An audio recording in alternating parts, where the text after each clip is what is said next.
매일 아침 일어나면 입이 모래주머니처럼 건조해요. 당신은 즉시 물을 마시고 마신 후 하루를 시작하려고 노력해요. 당신의 나이면 이게 정상이라고 느껴져요. 어쩌면 65살, 70살, 80살이 되면 몸이 그렇게 작동하는 거라고 생각할 수 있어요. 하지만 대부분의 사람들이 놓치는 게 있어요.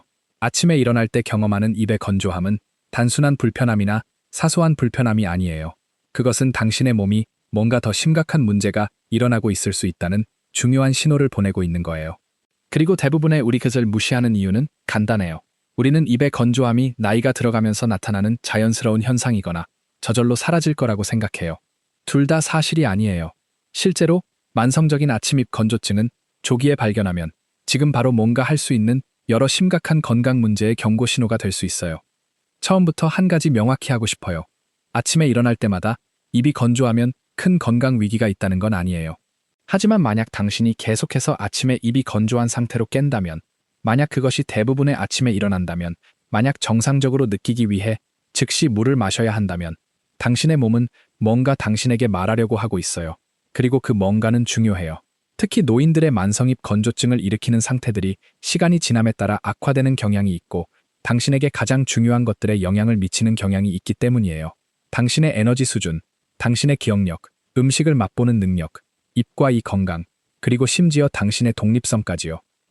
먼저 당신이 이해해야 할 것은 입 건조증이 실제로 무엇인지예요. 그것은 그 자체로 질병이 아니에요.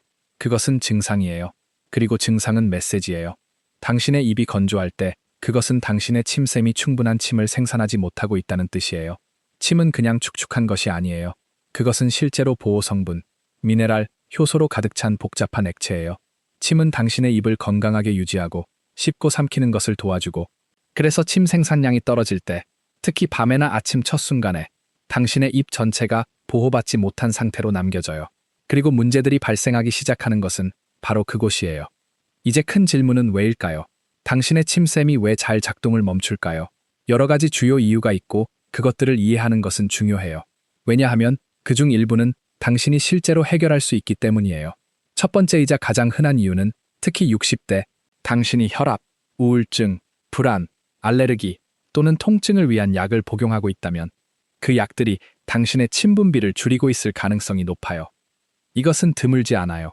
이것은 특수한 경우가 아니에요. 수천 명의 노인들이 입건조증을 문서화된 부작용으로 가지는 여러 약을 복용하고 있어요.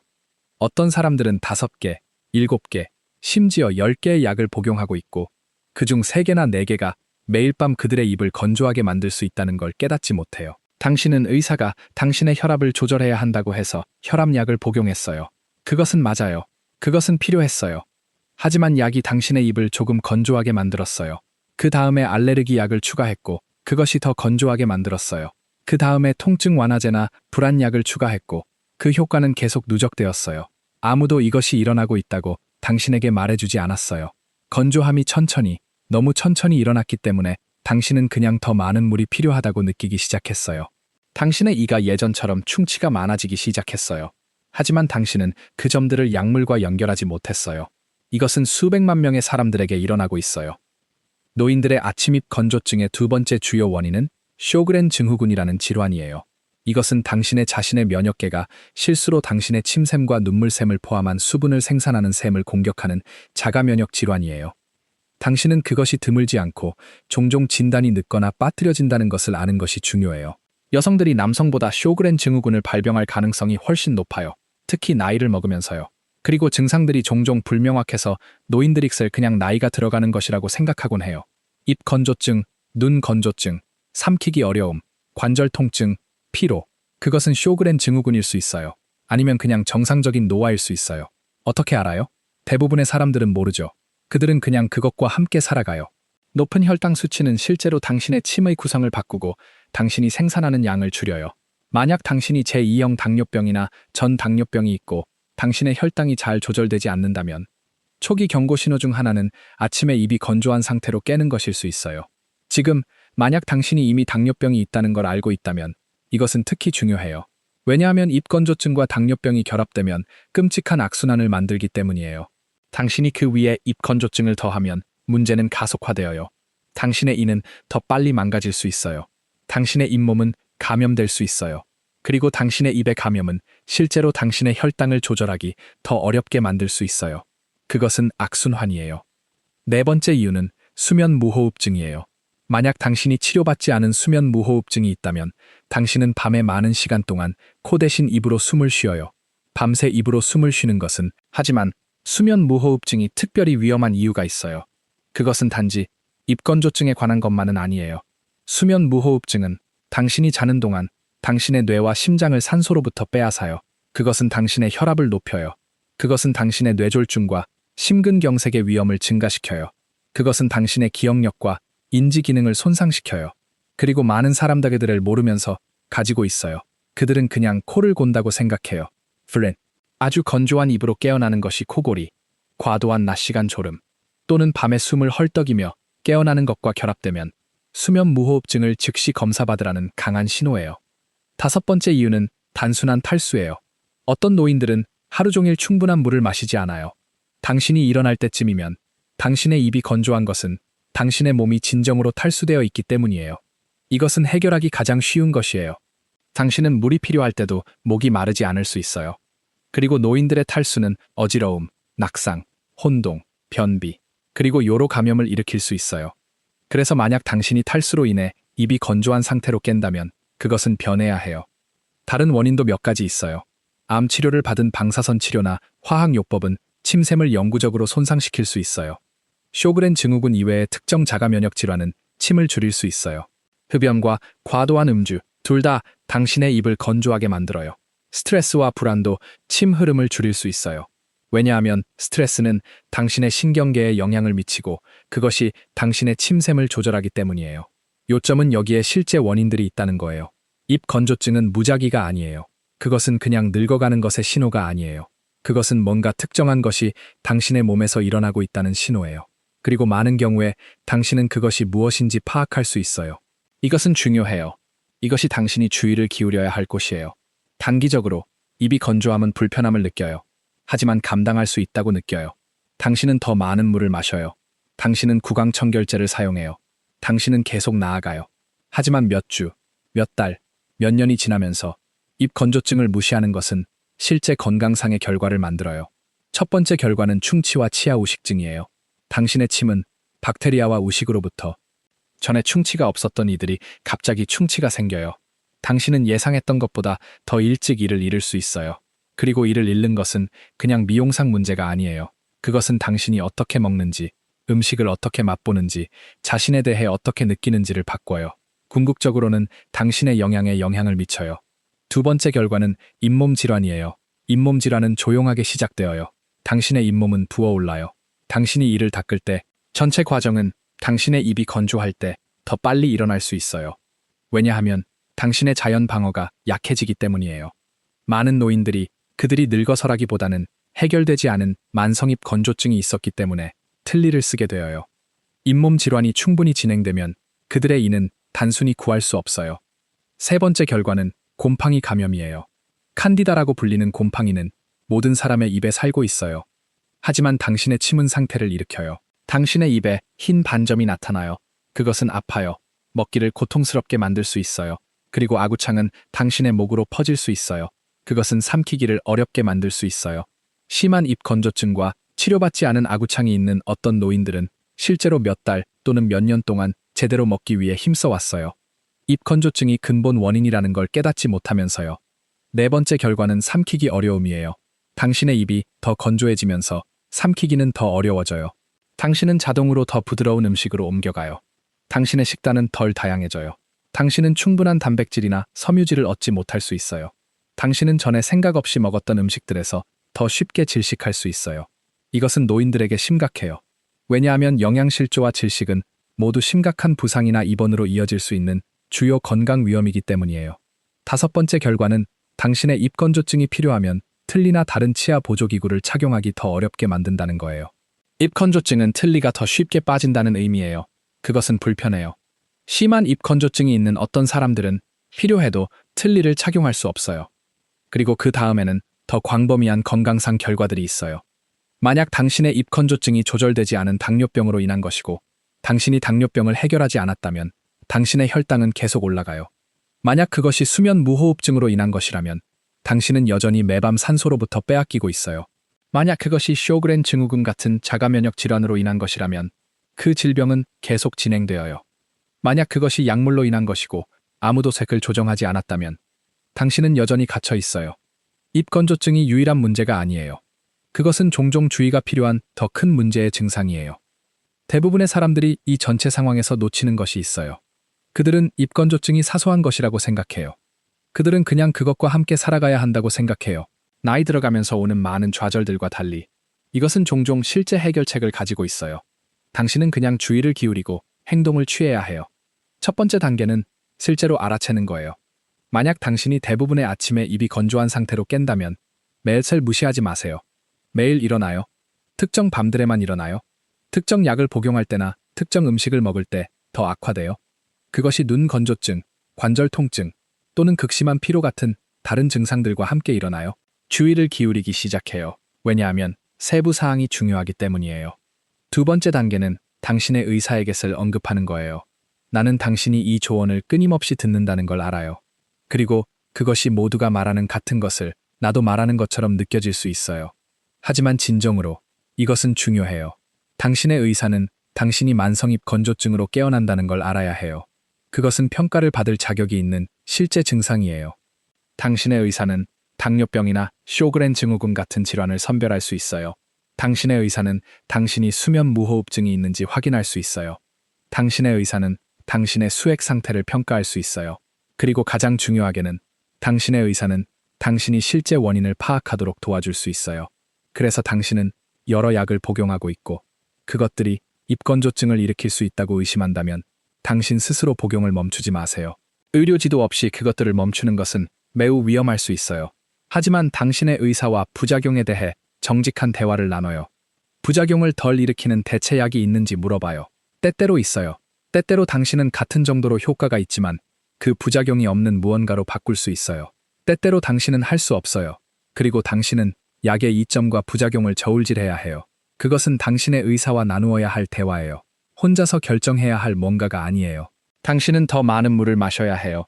이제 이것은 명백해 들릴 수 있지만 많은 노인들은 정말로 충분하게 마시지 않아요. 왜냐하면 그들이 있거나 항상 화장실을 사용해야 하는 것을 좋아하지 않기 때문이에요. 하지만 여기서 중요한 것은 적절한 수액 공급은 모든 것에 영향을 미쳐요. 당신의 기억력, 당신의 균형, 당신의 에너지, 당신의 소화, 당신의 기분. 물이 보이는 곳에 두어요. 휴대전화가 있으면 알람을 설정해요. 습관이 자리 잡는데 몇 주가 걸리지만 한번 그렇게 되면 당신은 셀 알아채기 멈추고 그것은 단지 당신의 일상의 일부가 되어요. 만약 당신의 입 건조증이 수면 무호흡증으로 인한 것이라면 해결책은 CPAP 기계나 다른 수면 무호흡증 치료일 수 있어요. 나는 CPAP 기계가 위협적으로 들린다는 걸 알아요. 나는 사람들이 그것이 불편할까봐 걱정한다는 걸 알아요. 그들은 수면의 질을 향상시켜요. 그들은 당신의 뇌졸중과 심근경색 위험을 줄여요. 그들은 기억력과 낮 시간 명확한 깨어있음을 향상시켜요. 그것들을 사용하는 많은 사람들은 한 번 새를 입는 것에 적응하면 얼마나 더 나은 느낌인지 믿을 수 없다고 말해요. 처음 몇 주 동안은 불편할 수 있지만 대부분의 사람들은 적응해요. 그리고 이점들은 엄청나요. 만약 당신의 입건조증이 쇼그렌 증후군이나 다른 자가 면역 질환으로 인한 것이라면 또한 무가당 로젠지, 인공침 제품, 그리고 입건조증을 위해 특별히 설계된 구강 청결제 같은 단순한 것들이 있어요. 기저질환을 치료받는 동안 완화와 보호를 제공할 수 있어요. 만약 당신의 입건조증이 당뇨병으로 인한 것이라면 당신의 혈당을 더 잘 조절하는 것이 훨씬 더 중요하게 되어요. 그것이 당뇨병과 입건조증 둘 다를 동시에 해결해요. 만약 당신이 담배를 피운다면 담배를 끊는 것은 거의 즉시 당신의 침 생산을 향상시킬 거예요. 끊는 것은 당신의 전체 건강을 통해 물결치는 이점을 가져요. 만약 당신이 무겁게 마신다면 알코올 섭취를 줄이는 것도 도움이 될 거예요. 여기 지금 오늘 해야 할 다른 것이 있어요. 당신의 약을 봐요. 만약 당신이 목록을 가지고 있다면 봐요. 만약 당신이 목록을 가지고 있지 않다면 약국에 요청해요. 각 약을 검토하고 일반적인 부작용이 무엇인지 확인해요. 그런 약들을 적어둬요. 그 다음이 목록을 당신의 다음 의사 진찰에 가져가고 각 약의 이점이 입 건조증 부작용보다 중요한지 또는 대안이 있을 수 있는지에 대해 대화를 나눠요. 또한 이 간단한 테스트를 시도해봐요. 당신의 입이 하루 종일 건조한지 아니면 아침에만 건조한지 주의를 기울여봐요. 만약 아침에만 건조하다면 그것은 수면 무호흡증, 밤에 입으로 호흡하기 또는 그냥 탈수일 수 있어요. 만약 하루 종일 건조하다면 이 세부 사항은 당신의 의사가 원인을 좁혀내는데 도움이 될 거예요. 다른 한 가지, 당신의 구강 건강을 간과하지 마세요. 만약 당신의 입이 건조하다면 당신의 이는 더 높은 위험에 있어요. 불소 치약으로 하루에 2번 이를 닦아요. 매일 치실을 사용해요. 1년에 2번 치과 의사를 만나요. 당신의 치과 의사에게 당신의 입 건조증에 대해 말해요. 그래서 그들이 충치와 잇몸 질환을 더 조심히 살피실 수 있어요. 만약 당신이 정기적인 치과 치료를 감당할 수 없다면 많은 지역들이 슬라이딩 스케일 치과 클리닉을 가지고 있어요. 당신의 이는 너무 중요해서 건너뛸 수 없어요. 하루 종일 침 생산을 자극하기 위해 무가당 로젠지나 무가당 껌을 사용하는 것을 고려해봐요. 빨거나 씹는 행동이 실제로 당신의 침샘이 더 많은 침을 생산하도록 해요. 그것은 간단한 것이지만 효과가 있어요. 그리고 무가당이 중요해요. 왜냐하면 당신의 이는 이미 입건조증으로 더 높은 위험에 있기 때문에 어떤 사람들은 이것들이 도움이 된다고 생각해요. 특히 밤이나 식사할 때요. 그들은 당신의 자연 침만큼 좋지는 않지만 완화와 보호를 제공할 수 있어요. 그리고 여기 때때로 간과되는 것이 있어요. 스트레스 관리. 스트레스는 침 생산을 줄이므로 스트레스를 줄이는 것은 컷을 증가시키는 데 도움이 될 수 있어요. 이것은 명상, 산책 같은 부드러운 운동, 가족과의 시간, 당신이 즐기는 취미, 또는 정말로 당신의 신경계를 진정시키는 다른 무엇이든 의미할 수 있어요. 스트레스 감소는 당신의 혈압, 당신의 혈당, 당신의 수면, 그리고 당신의 전반적인 건강을 돕는데 침 생산에도 도움이 될 수 있어요. 이제 나는 중요한 뭔가를 말하고 싶어요. 나이 든다는 것은 모든 불편한 변화를 피할 수 없다고 받아들여야 한다는 뜻이 아니에요. 입 건조증은 나이 드는 것에 피할 수 없는 부분이 아니에요. 그것은 뭔가 특정한 것이 일어나고 있다는 신호예요. 그리고 그 뭔가는 보통 파악되고 해결될 수 있어요. 약을 바꾸거나 기저질환을 치료해야 할 수 있어요. 하지만 당신은 그냥 그것과 함께 살아가야 할 필요가 없어요. 가장 잘하는 사람들은 이런 더 작은 증상들에 주의를 기울이는 사람들이에요. 입 건조증, 여분의 피로, 가끔의 어지러움, 음식을 어떻게 맛보는지의 변화. 이 작은 신호들은 당신의 몸이 당신과 소통하는 방식이에요. 대부분의 사람들은 그것들을 무시해요. 그들은 그냥 늙어가는 거라고 생각해요. 그리고 당신이 그렇게 하면 모든 게 더 좋아져요. 당신의 이는 더 건강해요. 당신은 더 잘 먹어요. 당신은 더 잘 자요. 당신은 더 당신 자신처럼 느껴요. 나는 당신에게 뭔가를 물어보고 싶어요. 그리고 나는 정말로 당신이 뭐라고 생각하는지 알고 싶어요. 댓글에서 당신에게 말해봐요. 당신은 만성입 건조증을 경험했어요? 만약 당신이 경험했다면 당신은 그것의 원인이 무엇인지 파악했어요? 또는 당신은 이것을 다룬 가족 구성원이 있고 정말로 왜인지 이해하지 못했어요? 나는 당신의 경험이 무엇이었는지 듣고 싶어요. 왜냐하면 우리가 이런 것들을 개방적으로 더 많이 이야기할수록 더 많은 사람들이 자신이 혼자가 아니라는 걸 깨달아요. 그리고 그들은 그냥 조용히 고통받는 대신 실제로 행동을 취할 가능성이 더 높아요. 여기 내가 당신이 이 대화에서 빠져나가기를 원하는 것이 있어요. 당신의 몸은 지속적으로 당신에게 메시지를 보내고 있어요. 그것은 응급 상황이 아니지만 그렇다고 무시해야 할 뭔가도 아니에요. 그것은 조사할 가치가 있어요. 당신의 의사와 얘기할 가치가 있어요. 그리고 대부분의 경우 한번 당신이 원인을 이해하면 당신은 그것에 대해 뭔가 할 수 있어요. 당신의 영향을 향상시킬 수 있어요. 당신은 더 잘 잘 수 있어요. 당신은 더 활력 있다고 느낄 수 있어요. 그리고 당신은 지금, 오늘, 당신의 몸이 당신에게 말하는 것에 주의를 기울임으로써 만약 이것이 당신과 공감했다면 또는 당신이 새로운 것을 배웠다면 아래 댓글에서 나에게 알려줘요. 그리고 만약 당신이 60대, 70대, 그리고 80대에서 일어나는 건강 변화에 대한 더 많은 영상을 원한다면 당신이 그것들을 놓치지 않도록 구독을 클릭해 줄 거예요. 우리의 몸에 일어나는 많은 것들이 있어요. 우리는 그것들이 나이 드는 것의 정상적인 부분이라고 생각해요. 하지만 실제로 그들은 우리의 몸이 도움을 청하는 방식이에요.